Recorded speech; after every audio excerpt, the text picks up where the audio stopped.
Thank you, Mr. President. Mr. President, I rise today as a senator and as you, a doctor. And I want to talk about a disease called Duchenne's muscular dystrophy. I know earlier today, Senator Rubio was on the floor talking about this disease. I know earlier today, Senator Wicker was on the floor talking about the disease. And it's a topic that is, as an orthopedic surgeon, very personal to me.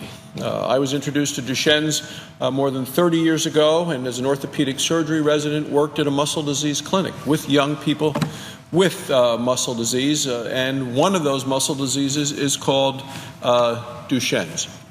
It's a disease that affects young boys, and I met patients, I met their families in the fight against this disease. The experience has left a lasting, lifelong impression on me, and it's something I continue to work with today. You know, and I think, Mr. President, reasons we've gone into medicine to help people, make a contribution. One of the reasons I chose orthopedic surgery was because I really enjoyed seeing the relief that the care that I gave could help people, and they cause relief of their symptoms, relief of their pain, relief of problems that they were living with day to day. And it's extremely rewarding to be able to work with a patient and tell that patient that the surgery that you performed was successful and they're going to get better. They're going to get back to normal.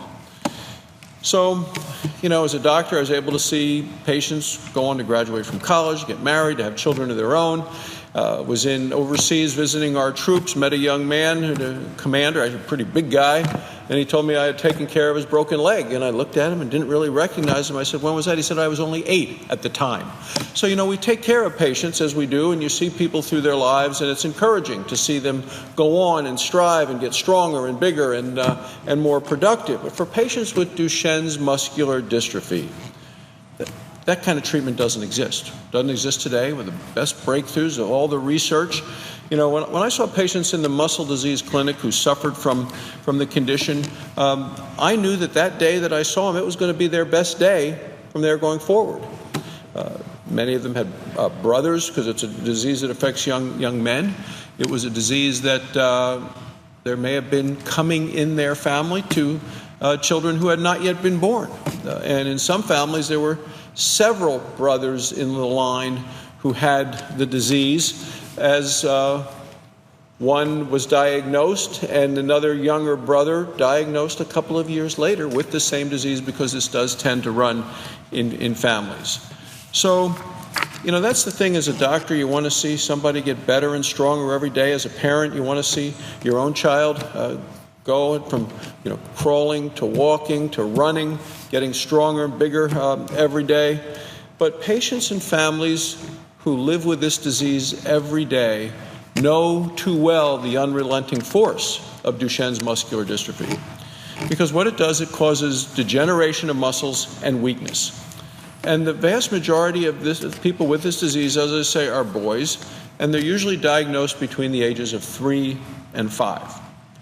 Typically, parents start to notice that their son isn't meeting all of the developmental milestones that they would expect. He might be a late walker, appear less coordinated than other children his age. Now, most parents aren't worried, they're just cautious, and they may mention it to the pediatrician, and then the doctor may run a test or two. But once that diagnosis is made of Duchenne's muscular dystrophy, patients pretty quickly, and parents specifically very quickly, find out that their child, their son, doesn't just have a developmental delay.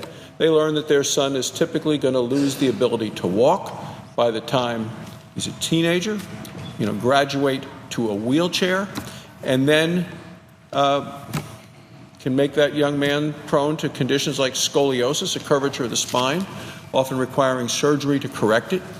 And as the muscles continue to deteriorate, as they always do with Duchenne's, that young man will lose lung function, which puts him at even higher risk of infection, of pneumonia.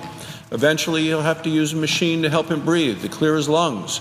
And the muscle deterioration doesn't just occur to the skeletal muscle, the muscle of the arms and legs. It could also occur to the heart, which is itself a muscle. So when a young man with Duchenne's muscular dystrophy catches a cold, it can be life-threatening. Even when the patients get the best medical care, and so many of them do get the best medical care, they usually lose their fight against Duchenne's muscular dystrophy by the time they are into their 20s. So that's the devastating reality of this disease, and we cannot allow it to continue. So because of my experience with these patients, I've been working for years to actually help raise money for awareness for muscle disease, treatment for the disease. I've served as a local host in Wyoming for the Muscular Dystrophy Association's annual Labor Day telethon. Every year I was amazed at the dedication and the generosity of people around the country who would call in pledges to pledge centers at the 200 so-called Love Networks in Casper, Wyoming. People would call in. We'd always raise over $100,000. People were very committed to finding a cure for muscle disease, to send young people with the disease to summer camp, where they found a level of freedom and friendship that they didn't often find throughout the rest of the year. It was a great time for the young people with the disease, and it gave their parents a rest as well. You know, I think many of us in this body remember Jerry Lewis hosting this Jerry Lewis Labor Day telethon, as it was called, for more than 40 years. And he would always end the telethon by singing a song, and the song was, "You'll Never Walk Alone." So I come to the floor today to make sure that these patients, these families, know that today they're not alone. Congress is listening. We heard from Senator Rubio earlier today, heard from Senator Wicker, and that those families and those patients know how critically important it is, and we know how critically important it is, that we find a cure for this rare disease known as Duchenne's muscular dystrophy. In 2012, Congress passed the Food and Drug Administration Safety and Innovation Act, and one of the key parts of this law gives the FDA more flexibility to approve treatments that have the potential to help people with rare diseases. It also allows the FDA to do follow-up studies to confirm the clinical benefits of the treatment. Well, we want to give people real hope. It's not good to give people false hope. We're interested in giving patients and give families a fighting chance. And I believe that the FDA needs to use the tools that Congress has given it so patients can come across and get access to potentially life-saving drugs.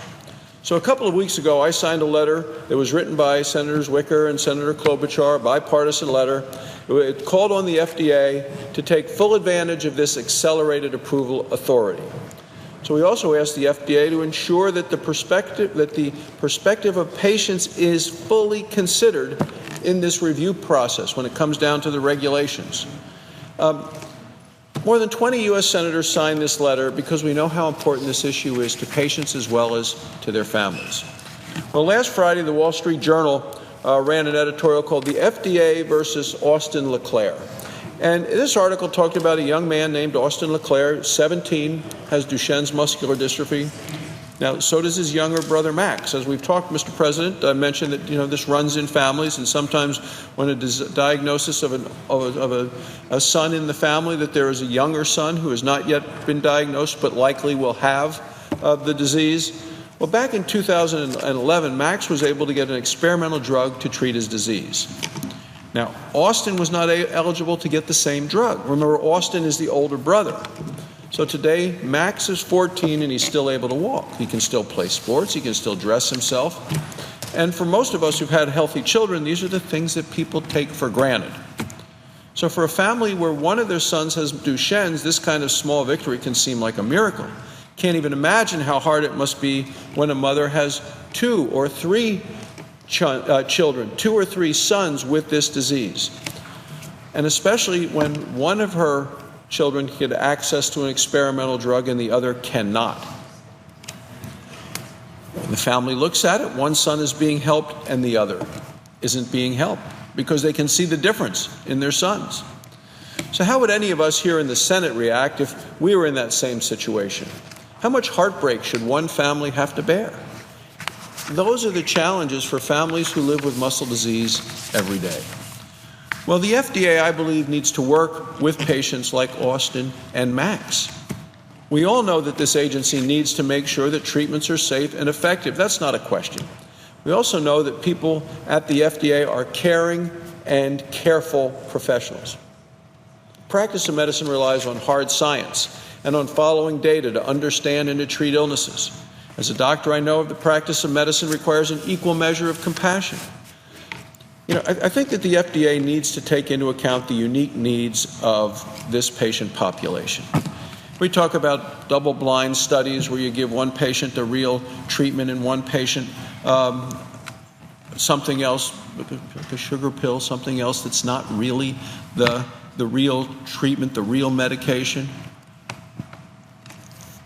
To really evaluate the impact of these medications, sometimes it involves doing muscle biopsies, putting people through painful tests. And I think it's hard for a family living with a child with muscle disease to say, well, we're going to participate in the experiment. We don't know, it's a 50-50 chance if our child is even going to get the real thing, but we're going to still put them through all of these tests that can be painful as they take muscle biopsies. I think it's unrealistic to ask a family to make that decision.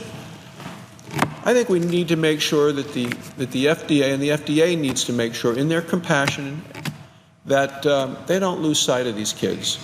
And these young people really don't have a moment to lose in terms of potential treatments. I think the FDA needs to hear the calls of patients and to give these young people living with a devastating disease a chance to beat Duchenne's muscular dystrophy.